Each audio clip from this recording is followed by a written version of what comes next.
Hello, everybody. Welcome to this live edition of Let's Talk. In the next hour, we'll be diving into some thought-provoking perspectives concerning the importance of polyglotism. If you have any questions to ask, please write them in the comment section on the right-hand side of your screen, right? And bear in mind the principle of disbelief, first and foremost. Don't believe in anything, not even in what we say here in our program. Experiment, have your own experiences. To talk about the importance of polyglotism, let's meet this special team of debaters join us today for the first time. Isabelle Tomani, ASSIPI volunteer in Finland, in Helsinki. Welcome, very welcome, Isabelle. Thank you very much, Mario. It's a pleasure to be here. All right, I'm Mauri Pontieri, volunteer for Communicons. Communicons is one conscientiocentric institution that stands for International Association of Conscientiological Communication. Very welcome, Mauri. Hi, Mario. Hi, folks. It's a pleasure to be here with you this time. Great. And Otto Mendonça, volunteer for Reapprehension in the PAE. It's a program for the acceleration of erudition. Reapprehension is the International Association of Parapedagogy and Consciential Re-education. Otto, welcome. You are muted. Thank you, Mario. Thank you, everyone, for the invitation. Thank you, Mauri and Isabelle. Looking forward to a very productive discussion.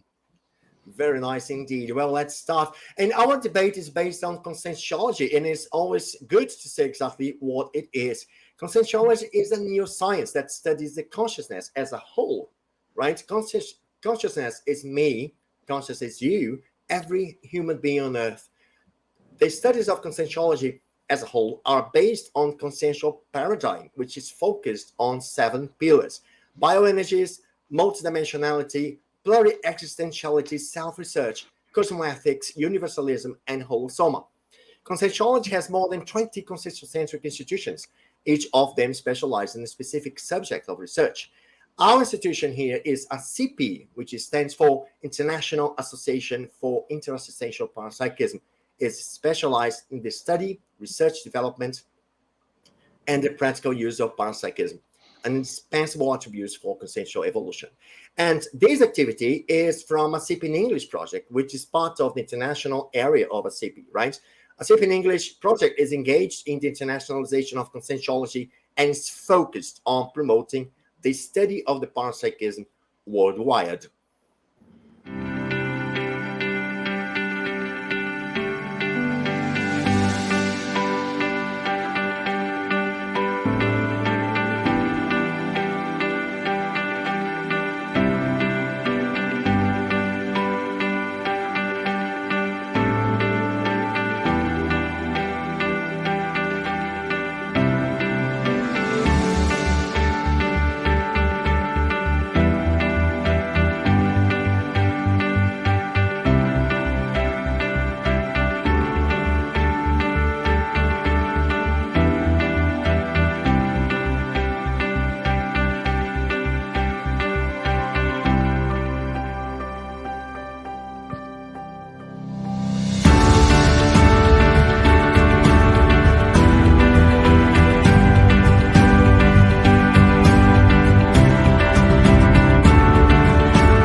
And let's get started with our topic today. I'd like to start by saying something that I read in the media, right? That says 95% of Brazilians do not speak English, and only 1% are fluent in the language. In terms of language fluency, Brazil ranks 41st position out of 70 countries analyzed. The survey was carried out by British Council and the Data Popular Institute of Research.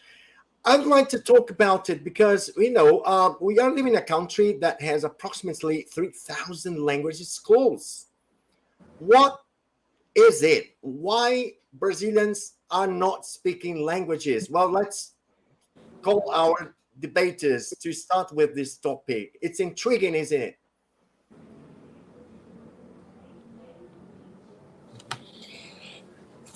Well, let me start.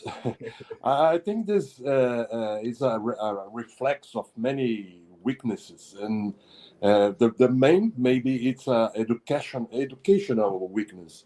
It's a matter of education because it's not valued, it's not valorized, it's something that people think it's a thing that everybody starts with, learn his mother tongue, and then it's okay. That's enough.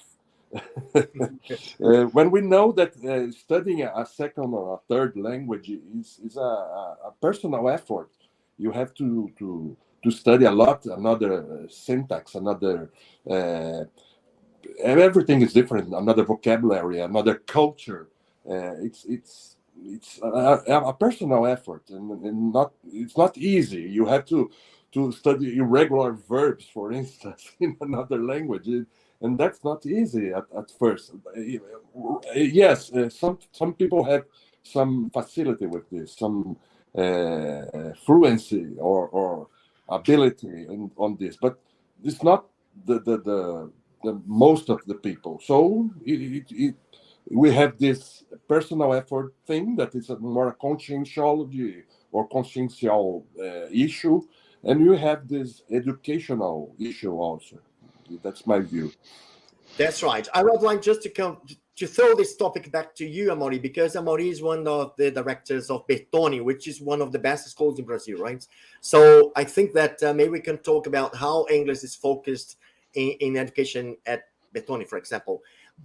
And it's interesting exactly what you said, because I didn't learn how to speak English at school. I actually, at the age of 19, didn't even speak. I was like intermediate level at the age of 19. So I started, I went to a language school, and I studied there for 3 years, reaching the advanced level. And then I started working in hotels, which was very good for me. But actually, I had a very slight idea of what the language was when I started really studying the language seriously. Otto Mendonça is a polyglot. Otto speaks, how many languages do you speak, Otto? 6 or how many? Six.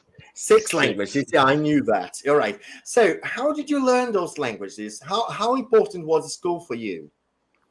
That's a very good question, because when it comes to school, first off, there is school, the stream of formal schooling we get, right? That's one thing. And then there's also the private market, the public market. So if we're going to segment our discussion, right, because they both pose different problems. And then there are language schools, right? So that's also a different thing. So if you think of language, well, first off, we don't read much in Brazil, right? So that's an educational problem, first off, from the basis for the whole, all fields. If we were, for example, in a mathematical discussion, we would, right, Amaury, we would, see things from the same perspective. So first off, then it's strange that some franchises, language school franchises in Brazil, are billionaires, and we still have those figures. So it reveals something, and we have to understand what it reveals. Well, I think that one of the ways that we have to approach it, even more so when we talk about adult education, even more so in languages, we don't have time to go with the normal textbooks teaching you bedside table, right? Escrivania, ou né, uma mesinha de cabeceira. You don't need that. You need something more focused. And I think there is a balance that should be achieved between, for example, teaching for a group of people, right? Mario, you're a language teacher, you know very well what I'm saying, and customizing the content to the students. And then that's where self-learning comes in. I'm a firm advocate of self-learning, right? As a self-taught. In most of these languages, I was self-taught, except for English, of course, because we start off from a very early age. But I think that there could be some ways of understanding language methodology and strategies that could be more disseminated to the common average language learners. And I think that could have a positive benefit for their learning. But I'm also curious to know what you, Mario, and Isabelle have to say about it.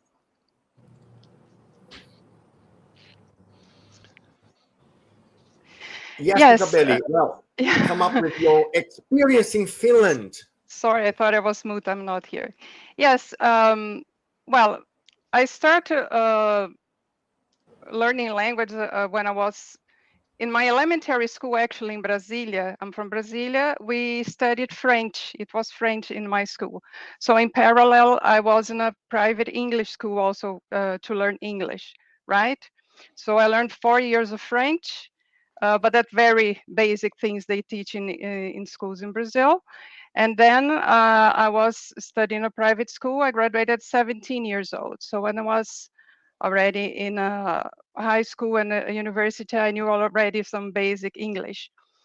But now, when I was in 2011, I moved to Finland. My husband is Finnish. And I could still, I could read in English, I could listen in English and many things, but the problem is always the speaking in English. And speaking is something that you only developed when you do it. There is no other way. You can be studying the language forever, you can read, you can understand, but speaking is a different thing. So only when I start dating my husband that we start speaking in English is when I developed speaking the English language here. And living here in Helsinki, in Finland, we have 2 official languages, which is Finnish and Swedish. But the majority of people, especially here in the South and the West, they speak English, especially the young ones, not so much the old people, but the young ones.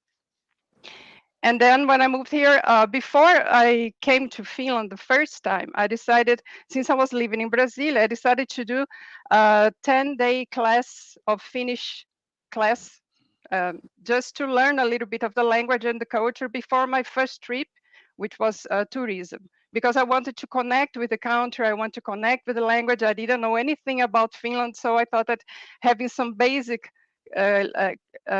classes of the language would help me, and it really helped. Afterwards, I met my husband and moved to Finland, moved to Helsinki.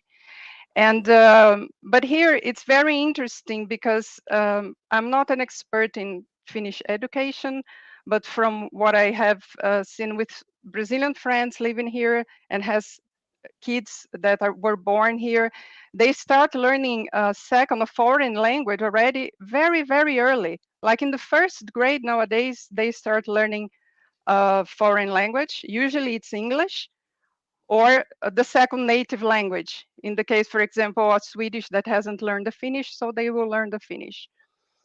And so on. And then during what they call Lukio here, which high school, they have another language that they can choose what language they learn. And usually they also have the Swedish, the Finnish, and the English. So the 3 are like compulsory. So it's very easy, I would say, for someone to speak many languages here. And also because being in, but I understand that they understand the value of speaking another language. And this is what Amaury or Otto was mentioning, that people don't read a lot. And they read a lot here. And I think you really develop the language when you read, and you also read in another language. For me, this makes a big difference. So if you don't even read in our own native language, I think it's even more complicated when you read in English or Finnish, right? But I'm now in the intermediate level, I would say B1, as they say here in the European method of the Finnish, because Finnish is a very difficult language.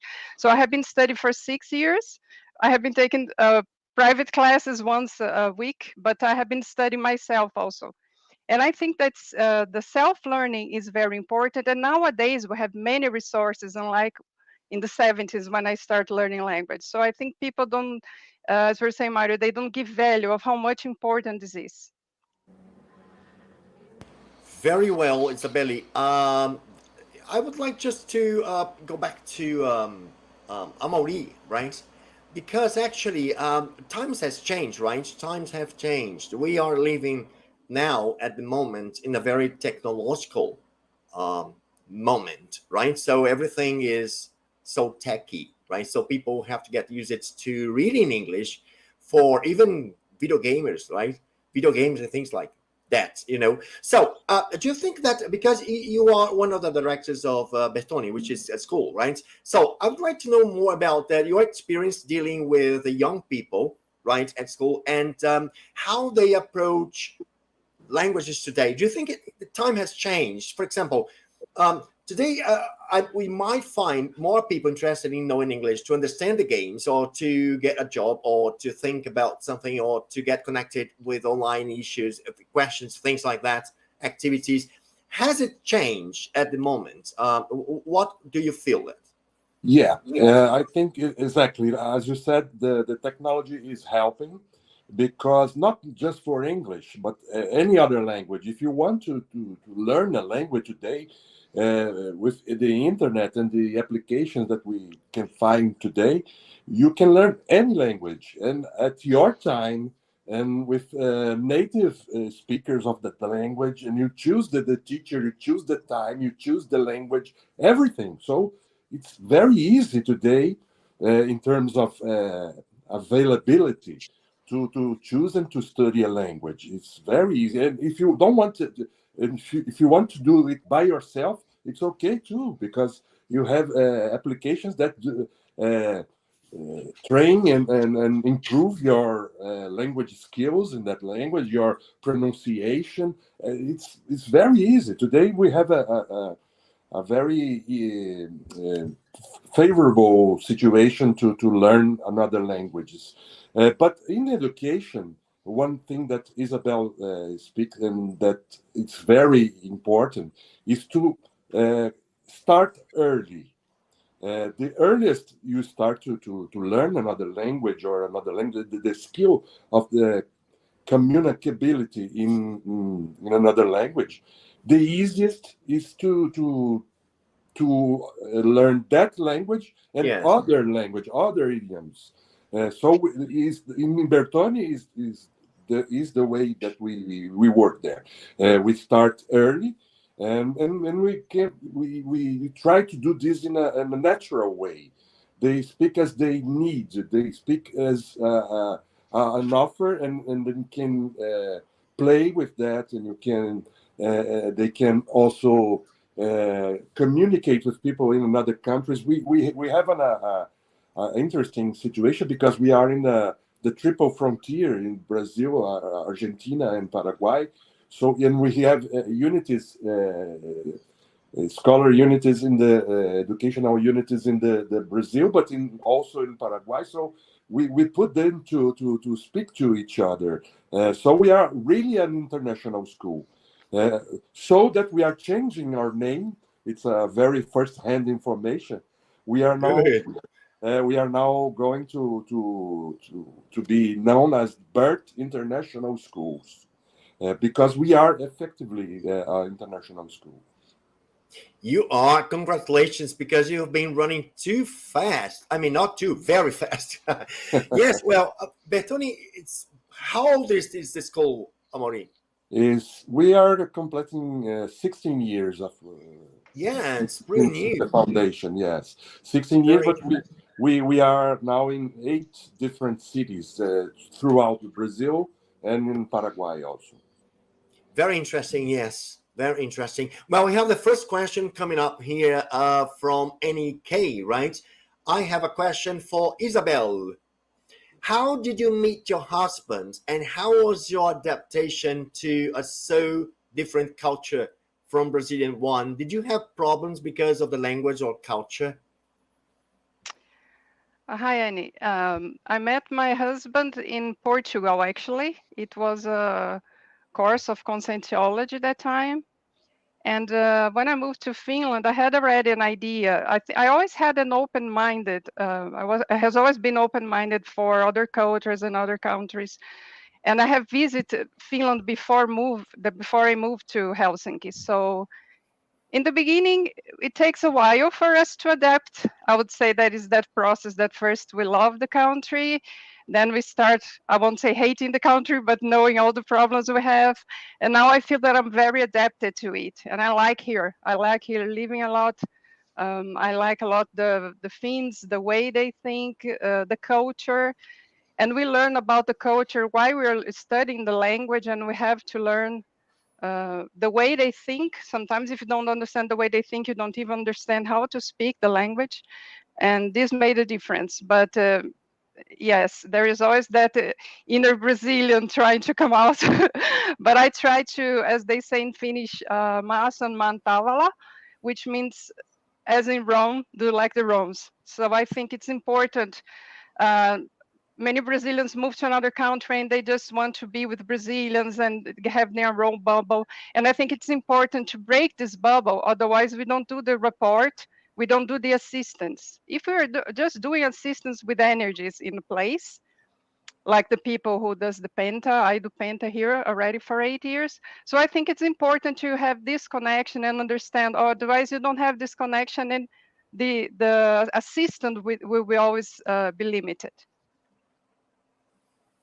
Very good. And then she goes with all the question here. Are Finnish people nice and open with foreigners? Yes, they are, especially if you try to adapt to what they are. You have to respect a lot the way, don't try to change how they are and try to understand. So if they see that you're trying to speak Finnish, even if you don't speak very well, they are very happy that you learn the language, that you try to speak with them. They are very friendly. Finns, they are a little shy, but once you get friends with them, they say that it's like a friendship forever. They're very loyal. Great. As we are talking about the importance of polyglotism, I'd like to say something, and then I go to Otto. The thing is, the motive, the reason you have to speak a language, right? I always have a knack for dealing with foreigners. I always like to work with people from other countries and share, this cultural exchange. I've always been into it, and I started working in hotels. I started working as chef concierge, which is a place that you give information. You deal with guests all the time. So the thing is that when we decide to learn a language, Otto, we must have a reason for that, right? Because I just wonder, because you speak 6 languages. So what prompted you to study those languages? This is important for us to mention. Yeah, many thanks, Mario. Well, that's very interesting. Usually, and it picks back to what we were saying, right? Because there's tech, we can start, if we start early, it gets all the better. But then there's always that human element in learning, right, folks, which is motivation and discipline. Because tech won't solve your discipline problems, right? Yeah, So that's the thing. definitely. Yeah. Yeah, and you gotta be motivated at least, because you may be a bit dispersed, but you may still got things done if you're at least motivated. So motivation is the key, and motivation can be inner. It can be a drive to know the main texts, the written texts in the original language of the cultures worldwide. That's a very legitimate, right, drive to learn a language. Or it can also be an external source of motivation, like improve your employability profile, for example. That could also be a noble aspiration. But now, I think that when we're talking also in the framework of conscientiology, I think it's important for our public to think of mission or the existential program, right, one has, because that's the main thing. For example, in my case, I learned at an early age that I had to be at the service of people from different languages and cultures to help them understand each other, right, to achieve peace. So that's the drive behind it. Now, it happens to be languages because these are the skills I have, but that could be something else. Then it depends, of course, on the person's skills and endowments and characteristics, right? Because each person is different. And um, not because, for example, sometimes people are not in the field of languages, but they are very well developing their own things. We can also be just too, radicals, thinking that, hey, language is for everybody and let's do it. Some people don't. Well, I question, I challenge that they won't need it, but some people aren't so worried, or they don't need that to carry out their existential program. So we have to be very attentive to that. But I think that it's service, the idea of service, Mario. So learning languages came as a result of understanding that I could do something useful with my skills in the service of others. So I think that if we understand learning languages in the framework, and then of course, I mean, the benefits are if we take into account, you started off this meeting mentioning the pillars of the conscientiology paradigm, right? And we have Yes, multiple lives there. If we take into account multiple lives, you can guess how many cultures we've already been born into, right? So then learning a language would also be a matter of remembering things that you may have had in the past, good or bad. And then in this case, for example, a bad experience with a certain life, a bad culture experience you had in the past, for example, that could trigger a bad feeling with that. Because usually we think of learning languages, and I'm talking also about the framework of conscientiology. We think of learning languages, or we think of languages we have affinity with, right? sure. In general, right? So I love French, I love English, and so on and so forth.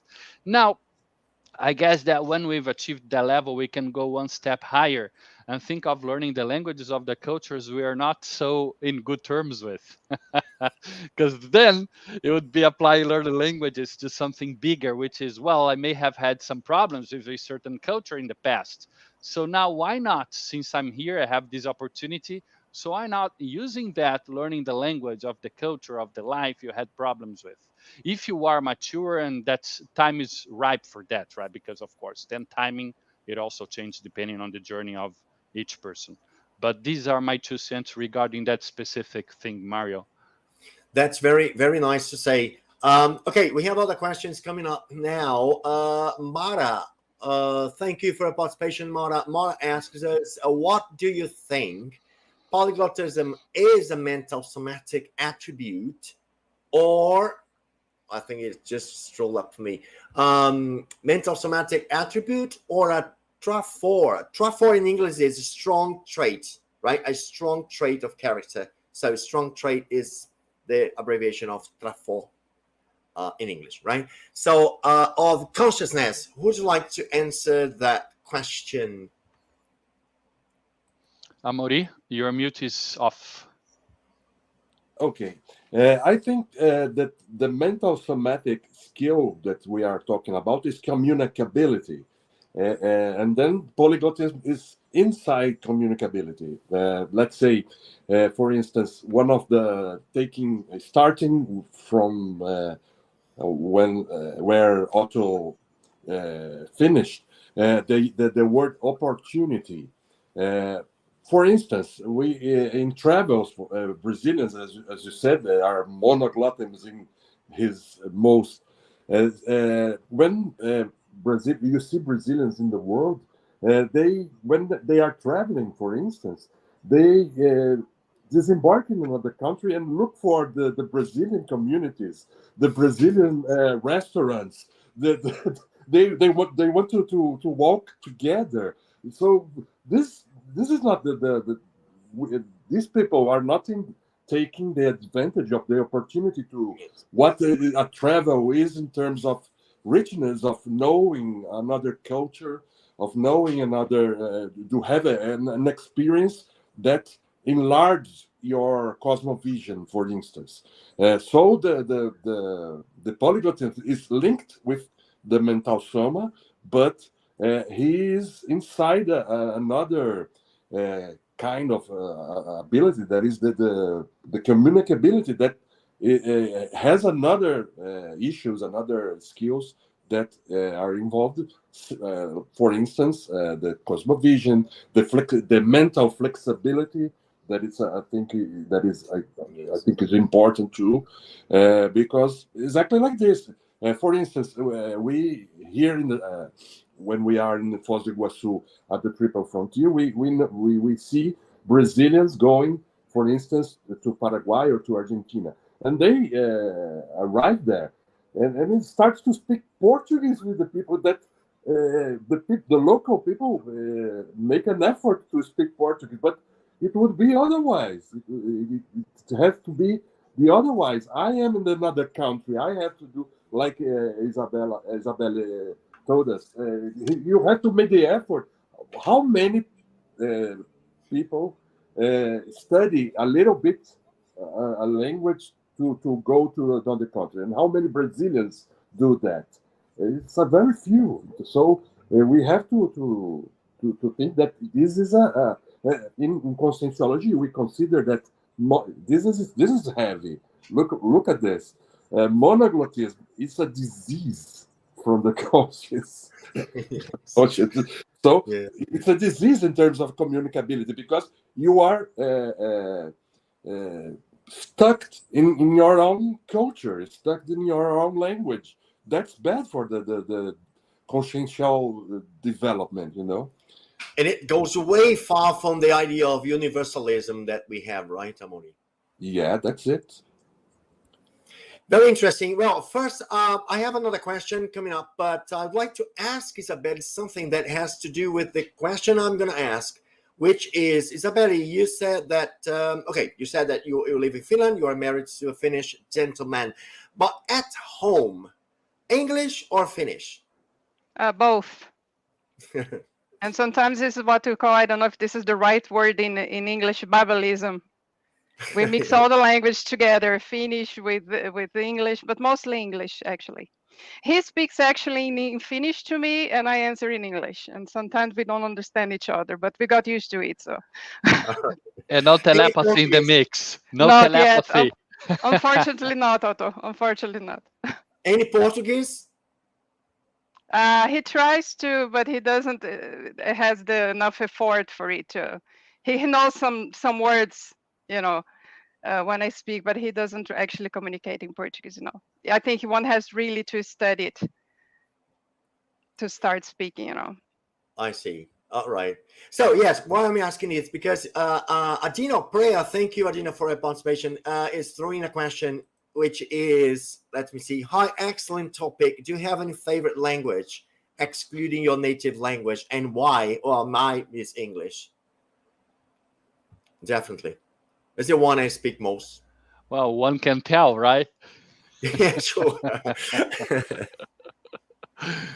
Well, I think it depends on that's a very nice question, but I think it depends on the vibe and depending on the occasion, because sometimes I love Spanish, for example, but sometimes I feel more like speaking French. I think it's contextual. The best is to have a wide range of languages and you pick the right one for the moment. So yeah. Amaury, you are mute. Yes, also in English, because I think it's very useful for the universal language that we have, the most close to the universe, the closest we have to universal language. But for instance, in my life today, I have another challenge that is to learn a new language, because I'm in the process of my Italian citizenship. So I will have to learn Italian. It's at my age, it's not so easy as when you are younger, but it's okay. Let's do it. And as language experts, because I work with texts, I am a journalist. So and that's the way. That was the way that I developed the skills of polyglotism, because I have to travel a lot. I have to cover different kinds of events, and but one thing that is very important that my mates here already told us is the motivation. You have to like to learn language, be enchanted to know and to discover new cultures and new ways and new the things that this you have to, because if it was a burden, if for you it's a burden to learn another language, because like I said in the beginning, it's a personal effort, it's a matter of personal effort. You have to stay, you have to take some time, and you have to discuss. And different languages has different syntax, different rules, and different vocabularies. And one thing that is and have the false cognates. There's many things that you have to invest. So, but for me, it's lovely. It's very. It's a challenge that I like to surpass. And Isabelle? For me, it's English as well. Though I studied the American English, but I have strong positive connections with UK. So something from past lives. Definitely, yes. I have something interesting to say. Well, the time I worked at the hotels, I spoke also German because, not very good one, but in the intermediate level. And I work as chef concierge. And chef concierge in a 5-star hotel is the place where people go to get information, to get reservations at the restaurants and tours and things like this, and problems as well. So we deal with this big everyday life of the guest. And of course, there's a place to speak languages, right? At the time, I could speak German, and that was very funny sometimes because I just answered the phone, and I had one guest in front of me speaking in Spanish and say, "Hola, ¿qué tal? Momento, estoy hablando y bueno, okay, so that's fine. So what would like 2 people for the tour? Okay, just a moment. Ele quer 2 passeios amanhã às 8 da manhã. Okay, Entschuldigen bitte. Okay." You spoke 4 languages at the same time when the hotel was crowded. Yeah. And one of the benefits of speaking a foreign language is the quick thinking. What do you think, folks? Do you feel that your way of thinking gets faster? I'm not going to ask Otto this because, of course, he'll say yes because he's a simultaneous interpreter. And we know how fast we have to think in Otto when we are interpreting from Portuguese and English, and from English to Portuguese. We have to go really fast to follow up the speaker's pace, right? True, Mario, true. The thing of the learning different languages also mean that you're able to put different tags on the same piece of reality, right? And then you can interchange that tags fast. That's one aspect of the cognitive flexibility. But another kind of flexibility that I find even more interesting when it comes to different languages, the intercultural ability, the social abilities that come with it, the contextual intelligence you have because of you're aware of different possibilities, different opinions, different feelings, different thoughts concerning around the same topic, right? So this contextual and cross-cultural approach, that's the kind of flexibility I like the most. Because see, we're talking about simultaneous interpreting, right? And you're good at it too, so you know how but in the course of time, it will be replaced more and more, at least in different niches, right? By artificial intelligence, for example. So I'm just touching upon a specific topic, for example, but there will always be a room for a human mediation, human cultural mediation. Even if the translation per se is solved, is out of the way, you still have to touch upon the nuances and different conflicts. So there will still be room for those who can appreciate different cultures, and the language comes along with it. Right. Definitely. Isabelle, Amaury would like to mention something. I would like to give a testimony because I visit Isabelle in Finland, and it's exactly like she said. People there speak speak English, especially in the south and the cities that we are going. Like we don't have as we speak English also we don't have any difficulties whatsoever. So in the north, it was another it was another story, but it's incredible, and the people are very receptive, and we are very, very, very well treated there. So that's the difference when you go into a different country to know another culture, and people there speak a common language, but for their effort, not for yours. Also for yours, because you also speak a second language. But that's another kind of situation, another kind of that I think is incredible. It was very rich. It was a 1 week travel to Finland that it may be worth like if I was there 1 year. It was very it's so interesting, so interesting, and to know another culture. It was like we are in another planet because, for instance, in the case of Finnish, it's another branch of the tree of the languages. We are, for instance, we are familiarized with Latin languages, and for instance, we have similar words. Like if you go to France, for instance, the word for centro is centre. In UK, you say centre or center. But you go to Finland, and there's is keskustas or something like that. There's nothing to do, and everything is not to do. So it's interesting because you have a shock, a cultural and civilization shock of that's good for you. That's good for your, as you said, for your mental flexibility. I think that is the most amazing thing about know another language is the cosmovision, the mental flexibility. That there are things that we study at Conscientiology. Yes, the effective. I think it's very good to have this effective communication all around the world, right? When you are able to talk to people. We are very communicative. I think that the whole of us, right? And imagine if you go to a place that we are unable to talk to people. That would be very anguishing for me. Isabelle, any comments? No, I was just about to mention that I admire a lot people who can speak many languages, like especially interpretation, like you can do and Otto can do also, because sometimes I try to think, okay, I'll try to study French again.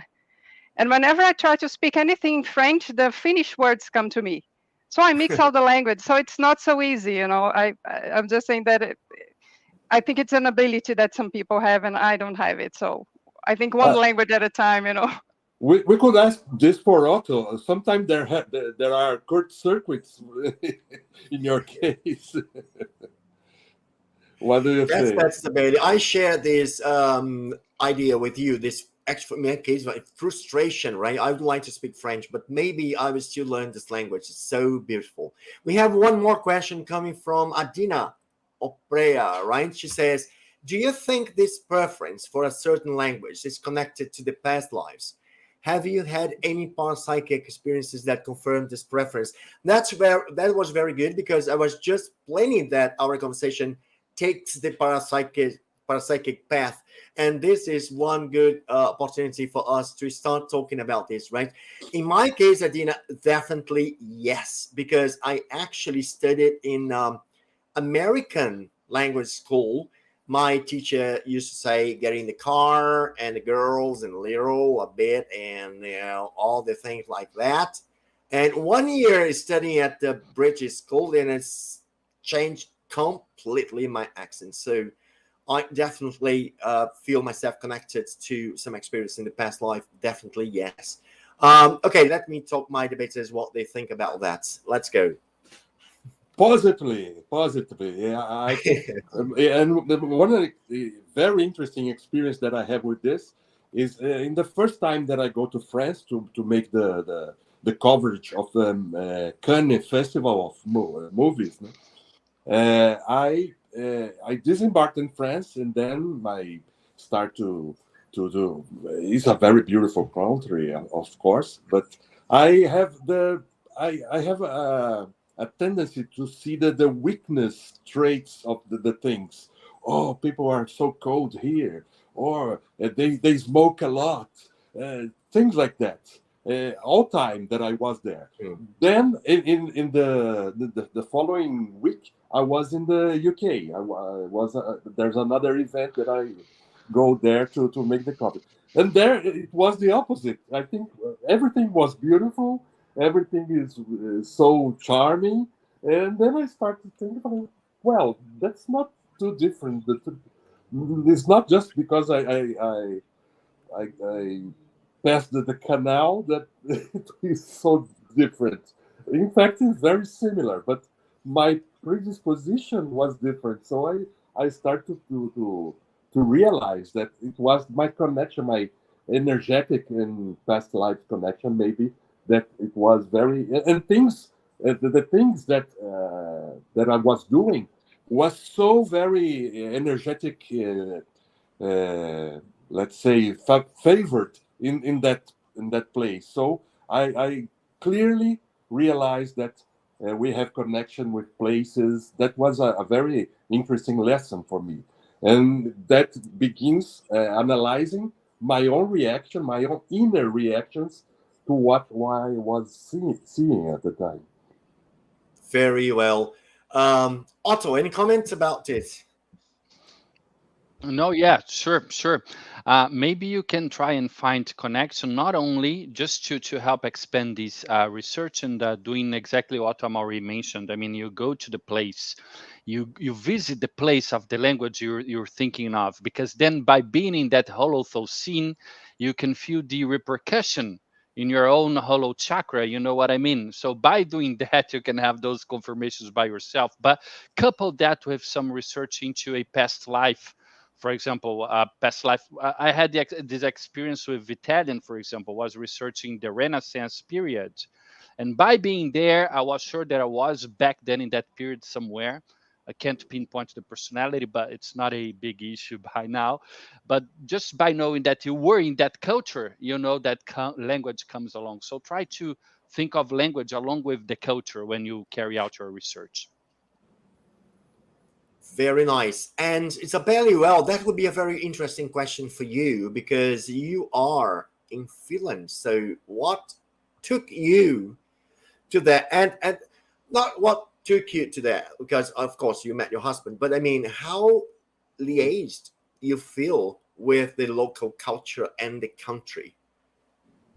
How do I what? Sorry, there was an interruption. How liaised you feel with the country, with the culture and people?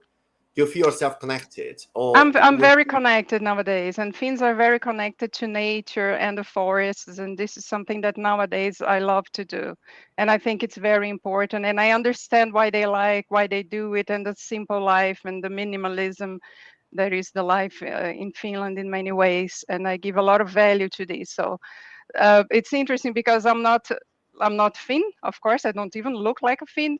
But when I'm in Brazil, I feel like a stranger sometimes. I'm not so adapted anymore to this. But regarding about Adina's question, I think that I would say one thing that is the opposite. That not what makes me connect to a language. Given in my case, it was English, and I told that I have connections with the UK. But at some point in my life, I thought that, okay, I start studying French again, since I studied in the past. So when I was in my 30s, I took 1 year class, private class, also in the Alliance Française in Brasilia. But many times when I travel, especially Paris, I have so many counterflows there that I decided to quit it. And I won't say that I'm afraid to study French again. I know there's something that I have to face. But this is something that we have to think about. It's the same for me with Spanish. My name is Isabelle Dominguez Ulicea Tuomainen. So I have also, from my past, the people from Goiás, Spanish also, but I was never interested in studying Spanish. I don't know why. I don't have a connection with the language. So maybe this is always something from the past. Possibly, yes. We have another question coming from Eliane Voslaw. Thank you, Eliane, for your participation. How do you perceive multidimensional communication in different languages? That's a very good question, especially, Otto, in the work of simultaneous interpretation. Because one thing that I say, and I just write an article about this, is the best connected you are to the speaker, the better your work will be. Do you agree with this? And it involves coupling, energetic coupling, fusion, and things like that, right? That's quite interesting. Okay, go ahead for that. It does. It does. Thank you, Eliane, for the question. It's a major question. It allows me to tie that to an experience back in Communicons in 2008. And Amaury, I would like to thank you publicly for your trust back then in the beginning of that project. I remember that, and I'd like to thank you for that wholeheartedly. Really helped us a lot. It helped myself as well. So really, thank you for the opportunity. What happened is, in 2008 at Communicons, we kind of incubated the team that was the first one to carry out simultaneous interpreting in SIAC, right? In Tertulliarian back then. And I even published a paper on that, right, Amaury? So it came to good fruition. We did the whole thing and we published a paper on that. And I just sent you beforehand, we were talking about that, right, Mario? It's called Tradução Oral das Tertúlias Conscienciológicas. Relato da experiência da equipe de tradução simultânea. And Eliane was there as well. So it was a great experience. And I was able to experiment what you said, Mario. When you're interpreting, first off, you will connect energetically with the speaker. And then if the speaker is hard to connect, or, you know, many things could interfere with that, it will affect your interpretation. It doesn't mean just because the guy is there speaking and you will interpret that this relationship will go down well. Sometimes there are some hiccups and you have to, you know, it will just add to your cognitive load. But when the flow is all right, and of course, you can work with your energies during the thing, which is a bit too much, right? You're too focused. So when you're too focused, I'm not sure if there are some hints of telepathy in the mix. But sometimes I don't want to just jump to conclusions and say that's parapsychism. Why? And that's very subtle, because sometimes you're just too much in the flow of the reasoning that it just makes sense for the guy to come with that idea. You know what I mean? Amaury, and so you're just developing an idea, and you know that he's gonna come with a conclusion. So he comes, therefore, I mean, when you have some experience dealing with speeches, you know where things are. It's difficult. Yeah. Yes. Yeah, you know, things are. There may be telepathy, yes, but we have to look into it a bit better. But what happens is when you're fully focused, and I don't know if it happened to you, Mario, when you're fully focused, you kind of loosen your hollow chakra as well. So when it Sure. loosens it, it means that, man, I'm really focused on this. Right. Yes, I feel that as well. And sometimes we have some uncomfortable moments when we just grab, you know, Yeah. the assistance, and we feel this in our psychosphere, and we are just going like pa, pa, pa, pa, pa, pa, pa. You can't stop, because if you have just a slight lack of concentration, you lose the track of thought. So you must be really focused on what the person is saying. That's very interesting. Well, concerning this question, I'd like to add something that's very interesting, which is the parapolyglotism. What it is when we hear the extra-physical consciousness speaking all the languages. I particularly feel that not only in the simultaneous interpretation, but in any moment that we have some kind of activity in English involved. For example, when we are doing the Let's Talk, I was talking to Otto before we start. Then I said, when I wake up in the morning, the day that we have Let's Talk, I am totally switched on English. And I know that the concepts, the extra-physical concepts also are connected to me, and I can feel them. And that's 100% connection with English, right? So it's very, very enriching experience, right?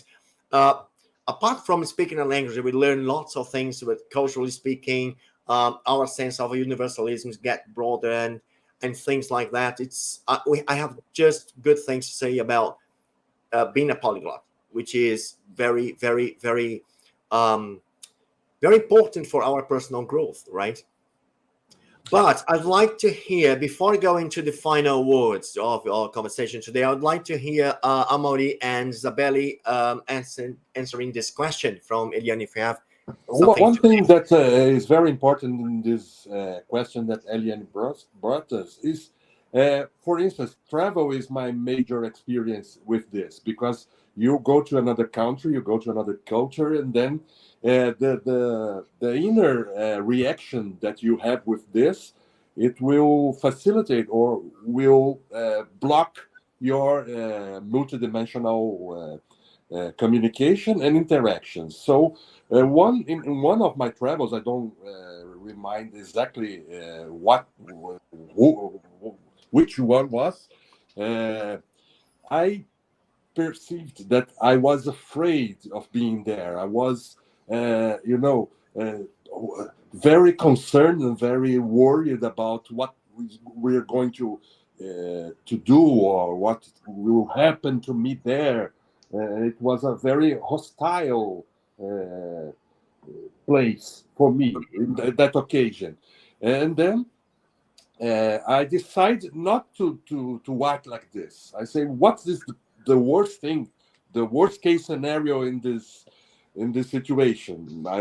Someone robbed me or someone what? And then I disconnect with that feeling and with that all of those things. I say I will let this happen. I will the energy flow, and then it was very good because instantaneously I feel the interaction with the thing that was there, and it was a very nothing bad happened.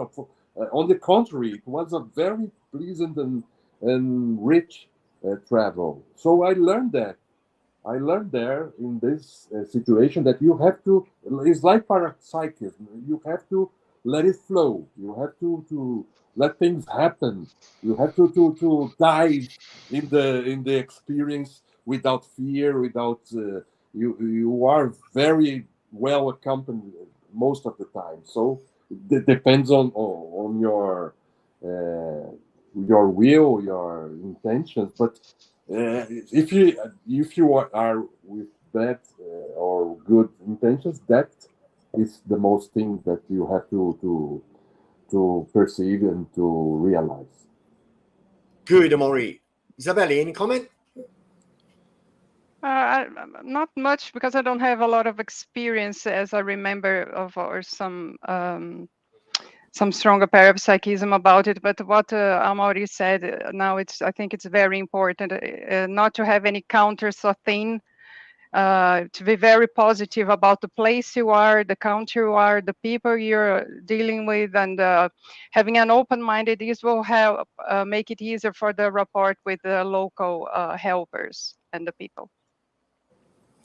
Very good. I would like, before we go into the final words, right, to wrap up our conversation today, I would like to mention some events that are coming up soon in July. Then I would ask our dear monitors, Luisa and Annie, just to place events on the screen. We have in July, right? In the 4th of July, let me see the dates here.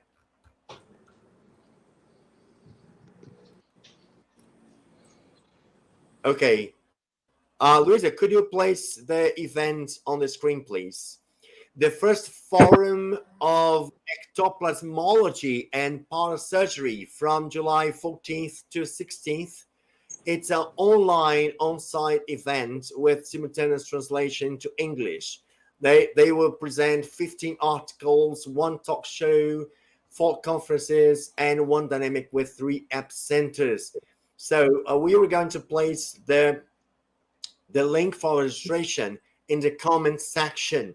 I would also like to talk about the ISIC, the International Week, right, of ISIC. that will take place in the end of July, July 28th to August 6th, 2023.